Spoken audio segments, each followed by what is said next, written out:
સ્નેહુ તો આજનું ડિનર શું નામ આપીશું આપણે? લઝાનિયા વિથ રેપ, હે ને? કેવા લાગ્યા? ગુડ. ચાંદને સારું લાગ્યું? હા. તો તમે શું નામ આપશો? એ તો કન્ફ્યુઝ થઈ ગયો, કઈ ખબર ન પડી. પહેલા એમ થયું પિઝા છે, લઝાનિયા છે. મને પહેલા જોઈને તો ઓલું લાગ્યું કીશ અથવા તો પાઈ જેવું આવે ને, યસ, એવું લાગ્યું. પણ ટેસ્ટ વાઇઝ સરસ છે. નામ જે આપો એ આપણે ટેસ્ટથી મતલબ ને. એ ટેસ્ટ વાઇઝ સરસ છે.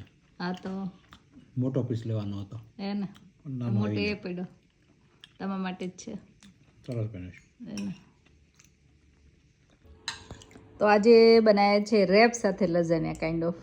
મેં રેસીપી યુટ્યુબમાં શેર કરી જ છે, તમારે જોવી હોય તો તમે ટ્રાય કરજો. અને બસ, તો ચલો જમવા.